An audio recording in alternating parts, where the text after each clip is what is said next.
Today I will present Chapter 1, which is 1.1 Definition of Unemployment. Here, a quick summary of the key findings for this part.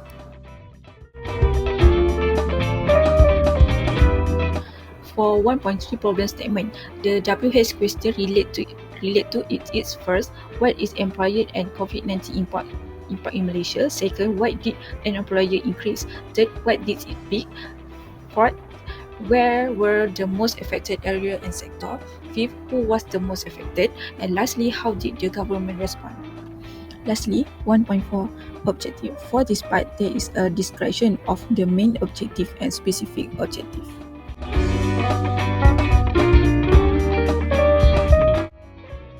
Types of unemployment is frictional unemployment, structural unemployment, cyclical unemployment, seasonal unemployment, and technological unemployment.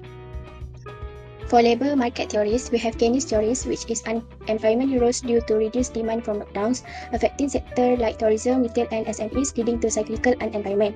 For classical theories, we have which is wage cuts were not enough to reduce unemployment, showing limit relevance in this context.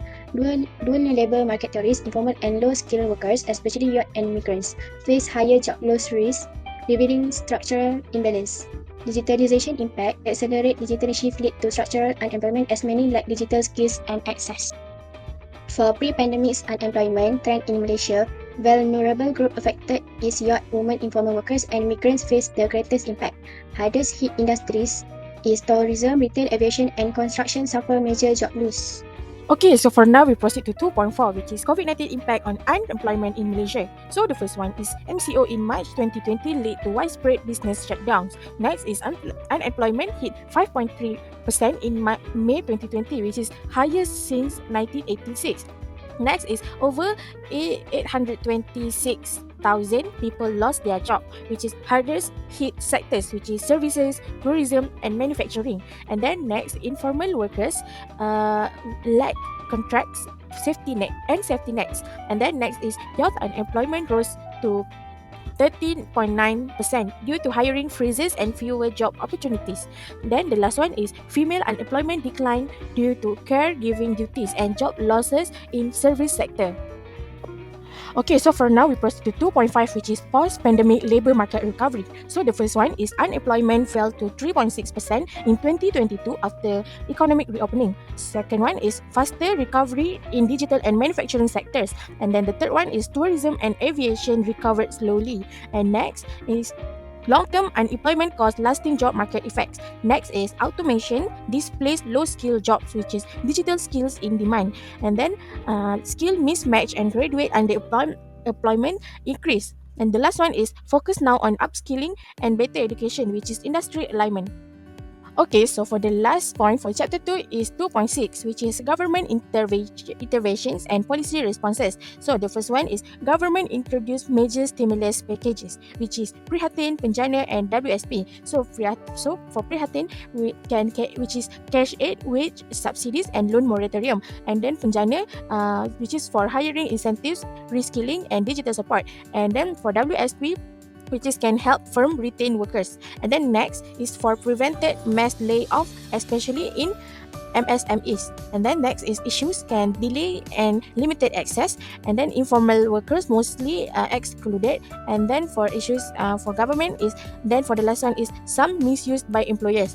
And then next is government launch upskilling program, which is e-latih and my digital workforce. And for the last one is future need is for reform fiscal policy for a more inclusive and then for shock resistant labor market. Hi, I will be presenting topic 3 under the discussion section of our main topic, which is COVID-19 impact on unemployment. For summary of key results, the unemployment rate increased from 3.3% in 2019 to 5.3% in 2020 due to COVID-19. The tourism, services, and manufacturing sectors were the most affected. After the pandemic, the rate recovered to 3.5% in 2023. However, youth and informal workers still face employment issues. This shows that long-term reforms are needed. For interpretation of results, COVID-19 exposed weaknesses in Malaysia's labour market. Gig and digital jobs grew, but they often lack job security. Government support help in the short term, but it is not a long-term solution. Therefore, reforms such as reskilling, green economy, and social protection are essential. The finding highlight how the COVID pandemic exposed structural weakness in Malaysia labour market, particularly affecting vulnerable groups like youths and informal workers. Structuring policy response target support and long-term upskill is essential to build a more resilient, inclusive work.